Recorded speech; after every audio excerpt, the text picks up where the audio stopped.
What costs a lot of money but should actually be free? Dying. I keep telling my wife to just dump me in the middle of nowhere in the woods.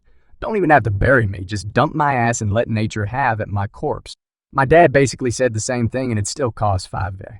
And no, I'm unfortunately not kidding in. How the Alright, here's the rundown. Sorry for not using the right terminology. I'm not a native speaker. But 1. Somebody has to pick up the body and store it. About 1 ek. 2. You need a licensed funeral home because legally you can't just dump it yourself. You need your friendly body dumping professional. 3. You have to pay them to get the body. If, as was the case for us, you weren't prepared and didn't make arrangements for them to pick the body up in the first place. Another 1 or so. 4. Then you need to get it cremated because dumping the whole body requires a casket, which actually costs even more. Around $500, I think. 5. Earn for the ashes. Other $200 or so.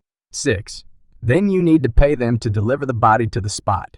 Another $200 or $300. 7. Pay for the spot. 1.5 acres or so. 7. Have somebody dump the ashes. Not allowed to do that yourself. Another $100 or $200. Oh, also service fee. Not kidding. That was an actual item on the final recipe. All in all, it came out around 5,500, I think. Literally just went through this with my father-in-law. In our state, the cheapest casket you can buy for cremation is basically a piece of wood for the bottom with cardboard sides. $200. I could build this for about $10. It's criminal in my opinion. It's beyond criminal. This industry exploits vulnerable people to squeeze money out of them that they may not be in a position to do well or survive without. It's really foul. Taking advantage of folks who are grieving just to make a buck. To grieve a loss is difficult enough. Why add insult to injury? So incredibly fuked. As a doctor, I refuse to pay for hospital parking. The hospital in my city is located right across the street from a high school. When people visit loved ones in the hospital on weekends or after school hours, they always use that parking lot. It's a lucky coincidence. And here I thought it'd be all the kids with cars occupying the entire hospital parking. They can't afford to. Paying for hospital parking should be illegal. Pretty much every hospital is in or near a city center, and also on some sort of public transit line, at least bus. Most hospitals, you would have endless parking issues otherwise. My local hospital has a free parking lot for you never were able to park there if you went to and they kind of handled it by a permanent day security guard just standing in the lot asking everyone who parks where they are going. And it's still basically a shit show. Charge for parking, but make it free if you actually saw a doctor or were visiting someone. It takes nothing for someone to stamp your parking pad. Professional athletic stadiums. It shouldn't be the taxpayers paying for a multi-million arenas for professional teams. The owners of the teams should be paying for their own stadiums and renting it out for events on-off season. Putting that burden and risk on taxpayers is outrageous. If the people pay for it, we should be allowed to utilize it like a park. Why can't all homeless people sleep there because it's warm and there's access to clean water?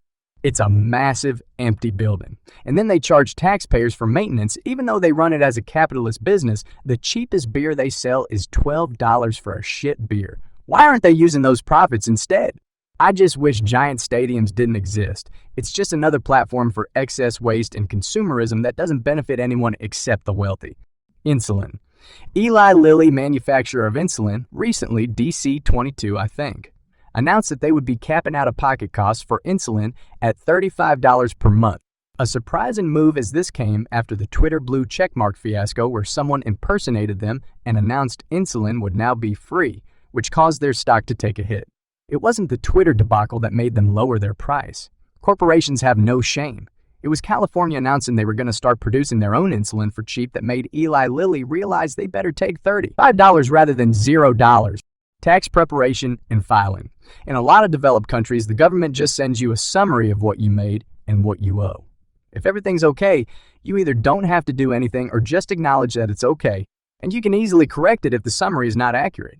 I think this really helps keep people honest instead of trying to hide income or just forgetting to include it. But in the USA, tax preparation companies have lobbied for decades to keep this from happening here. Because, of course, corporate greed is one of the most common reasons why we can't have nice things. What's hilarious is people can file their taxes wrong, and then the government can say, actually, you owe us this much money. Like, okay, if you knew that, why don't you just send bills to people? You already have access to all our records. Don't make us fill something out that you already know. Water. Okay, so I work as a water treatment plant operator, and before that worked in water distribution. All totaled, I've been in the water industry for about 10 years. So water isn't as much as you think. Bottled water, yeah, that's outrageously overpriced. I'll explain a bit.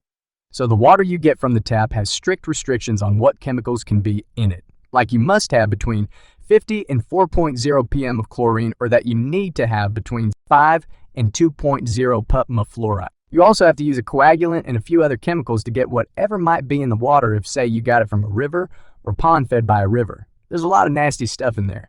In the US, it's extremely rare to get waterborne diseases like dysentery, cholera, or E. coli today. Usually, only in cases of negligence do those diseases happen. With that being said, those chemicals used cost between $1 to sometimes $4. 5 gal of chemical, and it literally changes prices every month. In North America, we use Chemno 4, oxidizer called potassium permanganate. There's one place that makes it, and the price is rising every day. Stuff is like $5 with bad water. You can go through a couple lbs a day. When you use a couple 100 gallons a day, that's a lot of money. Plus, your energy to run the plant, supplies to be able to test the water, the pay for your operators. The cost keeps rising. If you have a water plant in your town, it's your city's biggest moneymaker. And that's just to treat it. Now, to move out of the plant, you have the distribution operators, the people who ensure you can receive your clean water.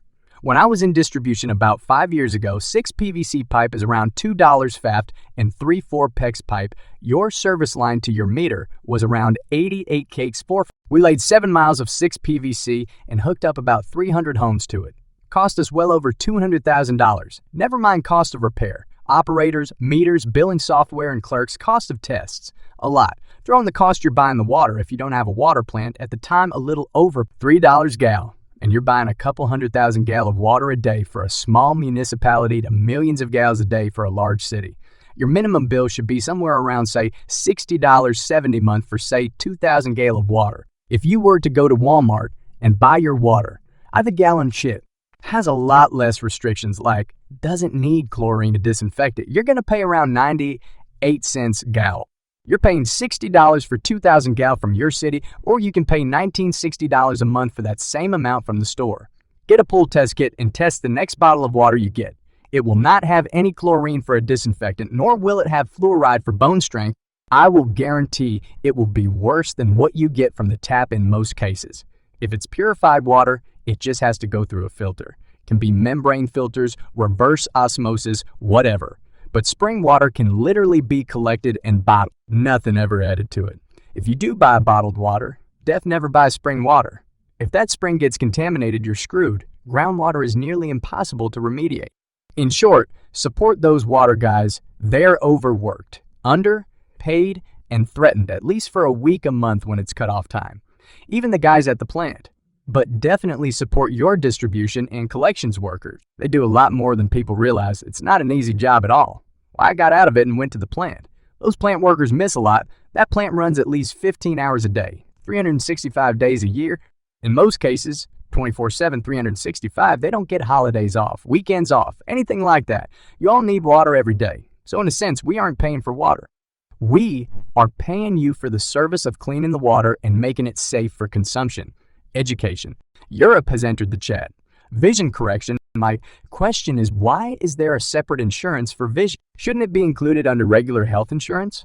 Dental too. Whole body care should all fall under medical insurance, which should not be tied to employment, healthcare, and yes, I'm from the US.